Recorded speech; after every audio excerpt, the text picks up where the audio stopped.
In Revenge of the Sith, Anakin Skywalker takes his seat, bites down his anger, and the entire galaxy quietly starts sliding toward fire.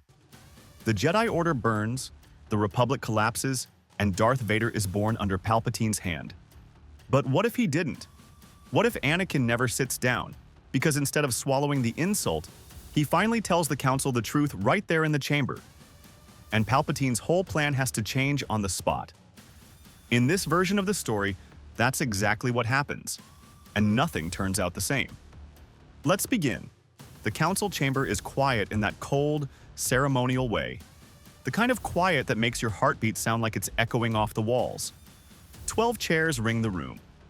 12 masters watching Anakin like he's both a weapon and a question. One seat is open, waiting like a dare. Anakin steps forward and you can see it in his face. He's trying to hold himself together. He's trying to be the guy who's saved generals, won battles, dragged the Republic through fire. He's trying to be calm. But then Mace Windu's voice cuts clean through the room. You are on this council, but we do not grant you the rank of master. It lands like a slap. Because the chair is in front of him, the title is dangling in front of him. Everything he's been chasing since he was 9 is right within reach, except the one thing that actually matters right now. Access. The restricted archives. The holocron vault. The knowledge you're only allowed to touch if the Council trusts you enough to call you Master. And Anakin doesn't want it just for pride. Not really. Every time he sleeps, he hears Padme screaming his name. And the visions aren't fading, they're sharpening, like the Force is carving the same ending into his mind until he can't pretend it's just a dream. Take your seat, Skywalker. Not master, not equal, not trusted. Anakin's hand hovers near the chair. His jaw tightens. You can feel him about to do what he always does: swallow it, obey, carry the weight alone, and let resentment fester in silence. But this time, something in him refuses to bend. He doesn't sit. The air shifts. Not ceremonial anymore, charged. Mace's eyes narrow. Did you not hear me? Anakin swallows. His voice comes out steady, but it's the kind of steady you hear right before a storm breaks. I heard you, Master Windu. Then he looks at the chair again like it's suddenly the most insulting object in the galaxy. But I will not take that seat. For a second, nobody moves. Plo Koon leans forward slightly, like he's not sure he heard correctly. Ki-Adi-Mundi's brows lift. Even Yoda's expression sharpens. Small, pained focus. Mace's tone hardens. You refuse your appointment to the Council. Anakin shakes his head, not backing down. I refuse this performance. Obi-Wan shifts like he's about to stand and stop the whole thing before it turns into a disaster. But he doesn't move yet.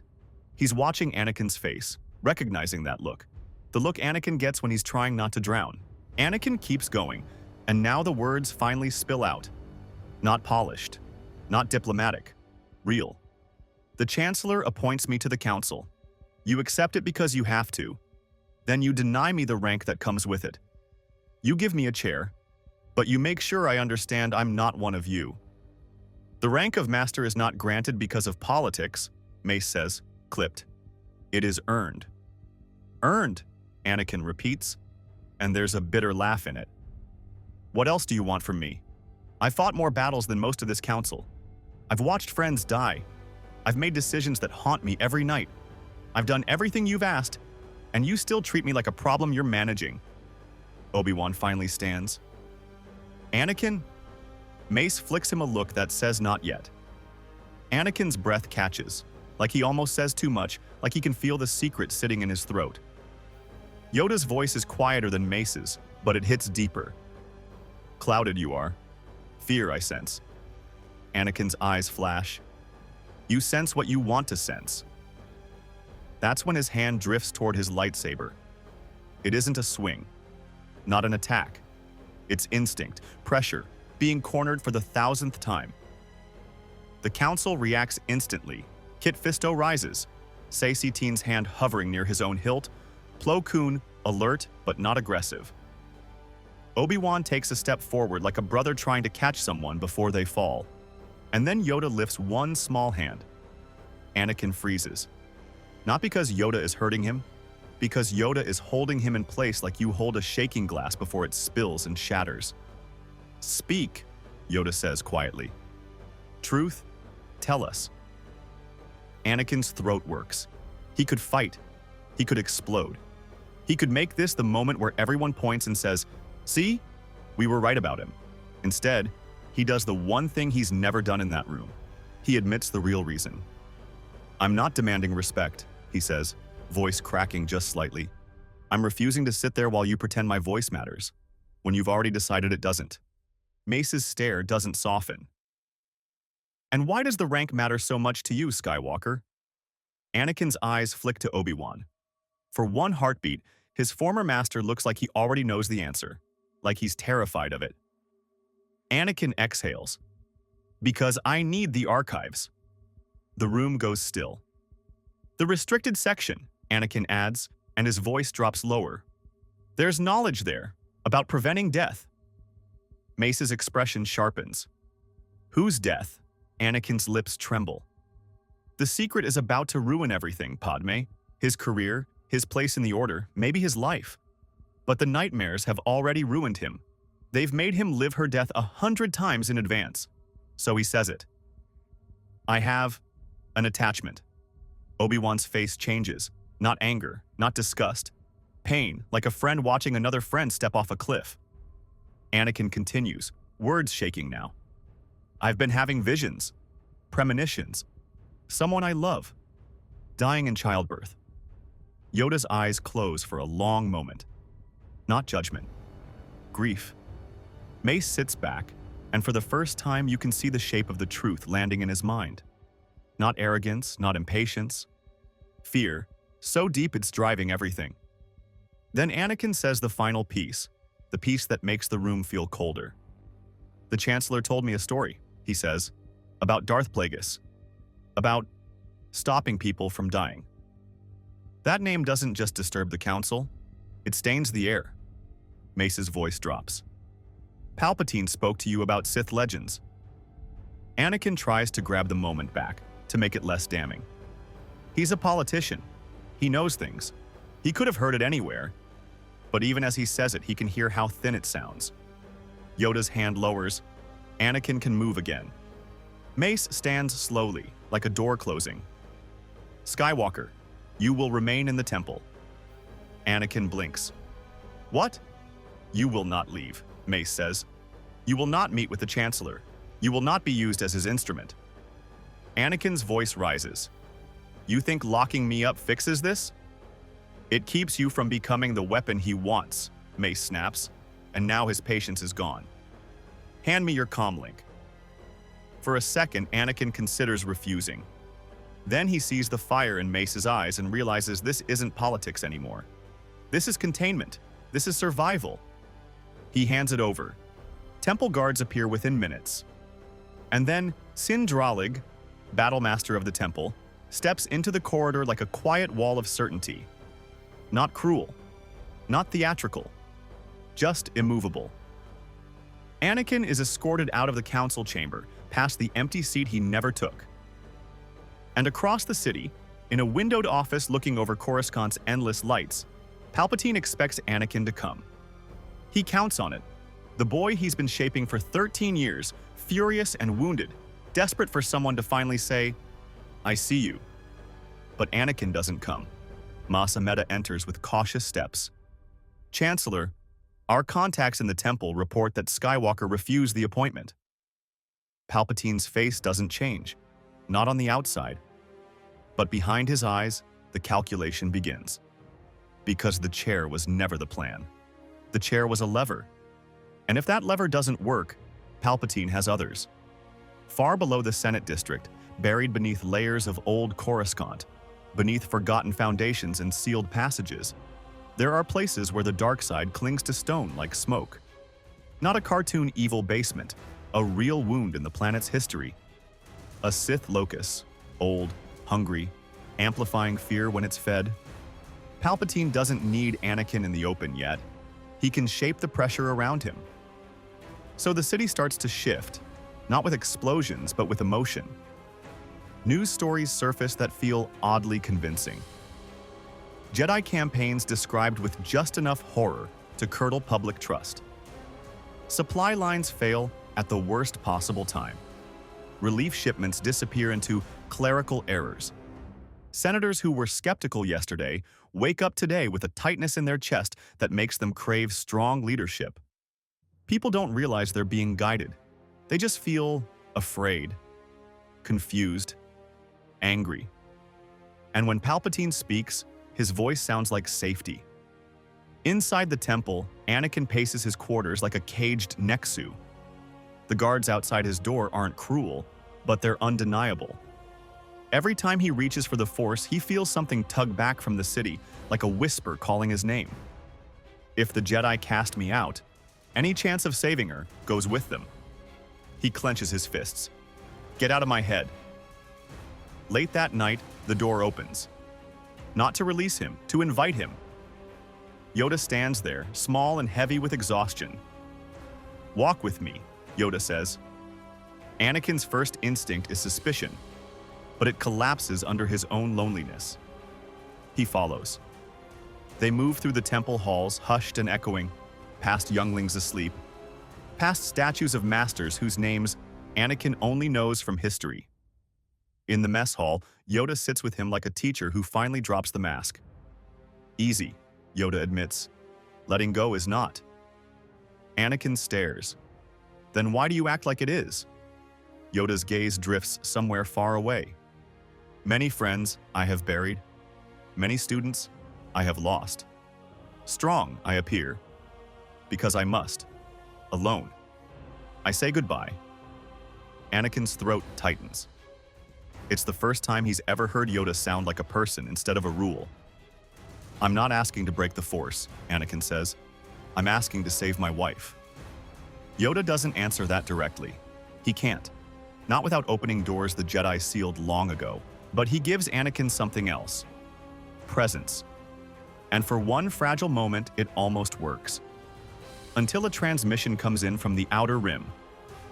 Ahsoka Tano's face flickers into the holotable, breathless, bruised, alive. She doesn't speak like she belongs here anymore. She speaks like she had no choice. Maul is contained, she says. Mandalore is barely holding. The Masters lean in instantly. Ahsoka swallows, then adds the part that makes the room go cold. He said his former master has been grooming Skywalker. He said you're all going to die. Anakin feels it like a hand closing around his heart. Mace's jaw tightens. Keep him secured. We'll coordinate transfer when the lanes are clear. Yoda's eyes narrow. Lock down the temple. Sindralig's orders ripple through the halls as the temple seals itself. Anakin steps forward. Let me help. Obi-Wan meets his eyes, and there's love there, and worry. Anakin, Obi-Wan says, softer than the others. You need to stay here. Anakin's voice cracks. Every time I stay, people die. Not this time, Obi-Wan says. Not if you trust us. Anakin wants to. He really does. But then the Force flares. A sudden spike of darkness across the city, sharp, violent, familiar. Anakin turns toward the temple window like he can see through stone and distance. Something is happening at the Chancellor's office. He can feel Palpatine calling for him, not like a friend, like a hook. Anakin's hand goes to his lightsaber. The guards ignite theirs. Sindralig steps in front of him, blade humming. Stand down. I'm going to stop him, Anakin says through clenched teeth. Right now. Sindralig doesn't move. You are not thinking clearly. And Anakin, panicked, certain time is running out, makes a choice he regrets the instant it happens. He throws the guards back with the Force and bolts for the door. Sindralig moves like lightning. He doesn't duel him. He ends the moment, clean, controlled, designed for exactly this. When a powerful Jedi is about to do something irreversible, it's a containment form, an old temple technique. A lock on breath and balance. A pressure point guided by the Force. The world tilts. Darkness rolls in, and Anakin Skywalker sleeps. Across the city, the confrontation happens without him. 4 Jedi Masters enter the Chancellor's office, faces hard, the air already charged. Palpatine turns, polite mask ready, until Yoda speaks the words that strip the mask away. Relinquish your emergency powers, you must. For a heartbeat, Palpatine considers the game, the speeches, the Senate.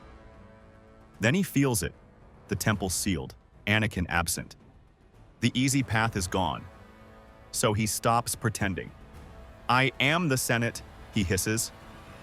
Red light floods the room. 2 crimson blades ignite, and Darth Sidious moves like a nightmare given speed. Aegon Kolar reaches for his weapon, and Sidious is already there. The first exchange is violent, fast, wrong. Kit Fisto meets him, blade up, barely holding the line as Sidious turns space itself into pressure. Lightning erupts bright enough to burn shadows into the walls. Mace Windu catches Sidious head-on, purple blades snapping against crimson, their duel spilling into the corridor like it can't be contained by architecture. Yoda joins like a storm of green light, small body, impossible force, trying to pin darkness in place. Sidious lashes out anyway, and the moment he realizes he's not getting his Vader tonight, he goes for the next lever, his comlink, the code, the one phrase that turns an army into an execution squad. His hand flicks toward it. Mace's blade snaps down, sparks scream, metal cracks.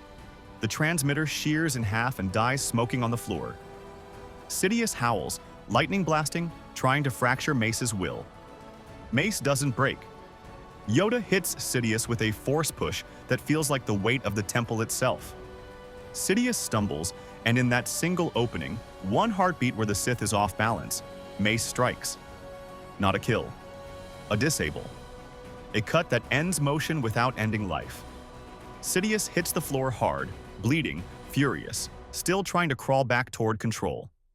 Mace seals the office. Yoda presses force restraints into place, and this time, the Jedi don't stop at, "We'll report to the Senate." They treat it like a live crime scene. Transmitters confiscated, Senate district communications jammed by Temple Tech and Republic security acting under emergency judicial order. Mas Amedda is detained before he can relay anything. No backup call gets out clean. No second channel fires fast enough. And for the first time in decades, Darth Sidious is contained. When Anakin wakes, the temple feels different, quieter, like a storm passed but left glass in the air. Obi-Wan is there, pale, arm bandaged where lightning burned deep. "It's over," Obi-Wan says. Anakin sits up, disoriented. "Padme." "She's safe," Obi-Wan says immediately. Anakin exhales, shaky. Then Obi-Wan's face tightens. "There's something else." Anakin's stomach drops before the words even come. "The council voted," Obi-Wan says. They don't trust you anymore." Anakin stares like he's been punched. "After everything, after I told the truth, they think the truth came too late," Obi-Wan says, voice cracking. "And they think Palpatine got too close to you." Anakin looks down and realizes his lightsaber is gone. His robes are gone. This isn't a reprimand, it's removal. Obi-Wan steps closer, gentle. "I'm sorry." Anakin's eyes burn, not rage, grief. Because the chair wasn't just a chair. It was the last place he thought he belonged. And now, he belongs nowhere. "Take me to Padme," Anakin says quietly. Obi-Wan nods. "Of course."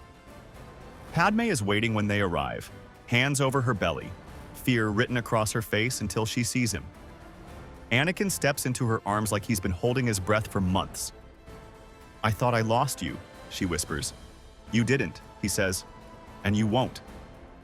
He doesn't promise it like a Jedi. He promises it like a husband who's finally done lying to the galaxy.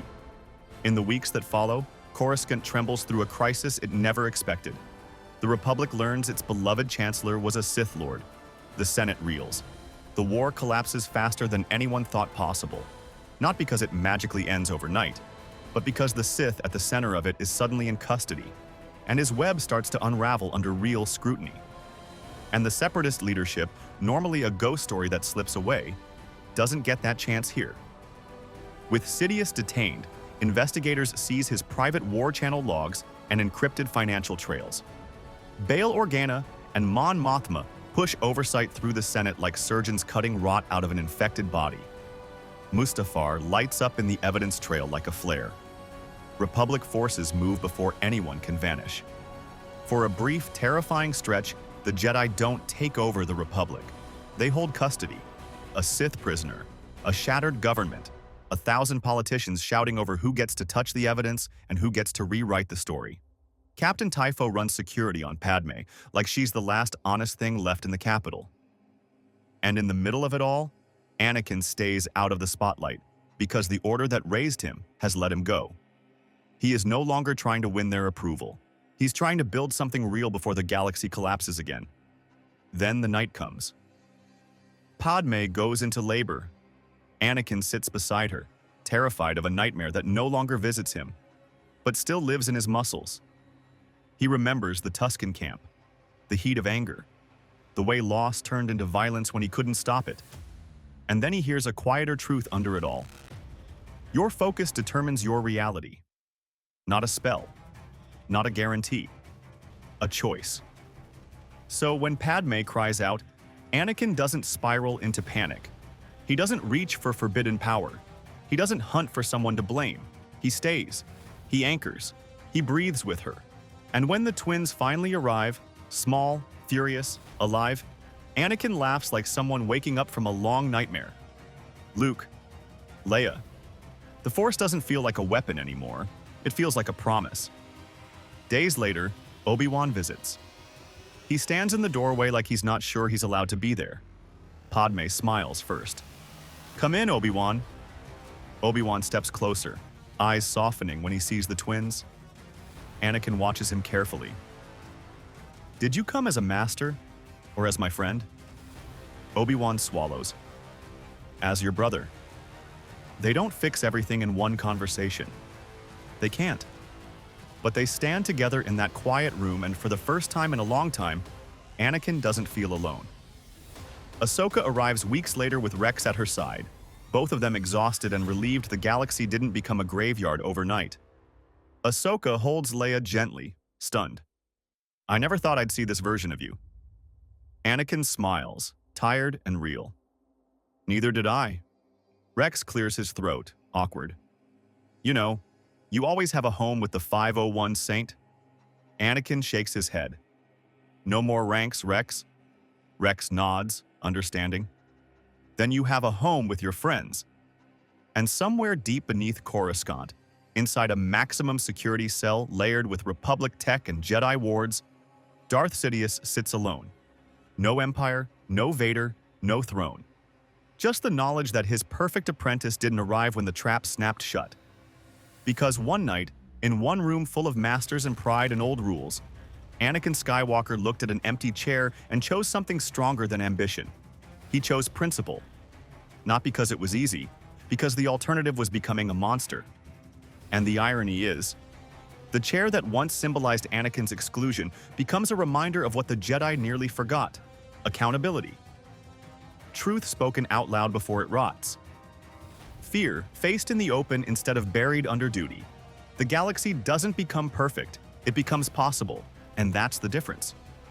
What if Anakin didn't take the seat? In this timeline, he didn't, and that one refusal changed everything, because it forced the truth into the open before fear could turn it into a weapon. Palpatine was exposed without an apprentice at his side, the Order survived without becoming an empire, and Anakin walked away from the life that was strangling him before it could turn him into Vader.